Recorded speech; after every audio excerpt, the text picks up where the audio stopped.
ನಮಸ್ಕಾರ. ಇದು ಡಾಂಬರ್ ರೋಡು ನೋಡಿ, ಡಾಂಬರ್ ರೋಡ್ ಕಾಣ್ತಿದೆ.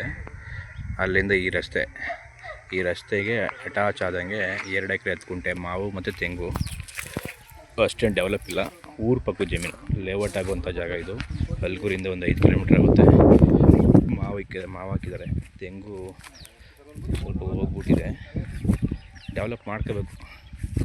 ನೋಡಿ ಜಾಗ ಚೆನ್ನಾಗೈತೆ, ಮಾವಿನ ತೋಟ. 2 ಎಕರೆ 10 ಗುಂಟೆ, ಹಲ್ಗೂರಿಂದ 5 ಕಿಲೋಮೀಟ್ರ್ ಆಗುತ್ತೆ, ಮಳವಳ್ಳಿಯಿಂದ ಒಂದು 15 ಕಿಲೋಮೀಟ್ರ್ ಆಗುತ್ತೆ. ನೋಡಿ ಕ್ಲಿಯರ್ ಆಗಿದೆ ದಾಖಲಾತಿ. ಲಾಸ್ಟ್ ಗ್ರೀನ್ ಮ್ಯಾಟ್ವರೆಗೂ ಬರ್ತದೆ. ಊರು ಪಕ್ಕ ಜಮೀನೆ, ಸುತ್ತ ಮನೆಗಳೇ ಇವೆ ಇದರಲ್ಲಿ.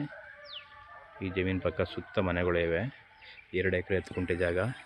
ತಾರ್ ರೋಡಿಂದ ಒಂದು 50 ಮೀಟ್ರು ರಸ್ತೆ ಮಾಡ್ಕೊಂಡಿದ್ದಾರೆ ಜಮೀನುಗಳಿಗೆ ಹೋಗೋಕ್ಕೆ. ಅದು 30 ಅಡಿ ರಸ್ತೆ ಇದೆ, ಏನು ಪ್ರಾಬ್ಲಮ್ ಇಲ್ಲ. ಬೆಂಗಳೂರಿಂದ ಒಂದು 85 ಕಿಲೋಮೀಟ್ರ್ ಆಗುತ್ತೆ. ಇವ್ರ ಗುಂಟೆ 2.5 ಲಕ್ಷ ಹೇಳ್ತಾರೆ, ನೆಗೋಷಿಯಬಲ್ ಆಗುತ್ತೆ. ನೋಡಿ ಚೆನ್ನಾಗಿದೆ ಜಾಗ, ಊರು ಪಕ್ಕದ ಜಮೀನೆ.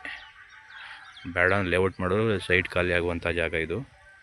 ನೋಡಿ ಒಳ್ಳೆ ಫಾರ್ಮ್ ಹೌಸ್ಗಳಿವೆ. ಇದು ಮಾವಿನ ತೋಟ, 2 ಎಕರೆ 10 ಗುಂಟೆ, ರೆಡ್ ಸಾಯಿಲು, ಸೂಪರ್ ಆಗಿದೆ ಜಾಗ. ನೋಡಿ ಬೆಂಗಳೂರಿಗೆ ಹತ್ತಿರವಾದದ್ದು, 85 ಕಿಲೋಮೀಟ್ರ್ ಜಾಗ ಇದು.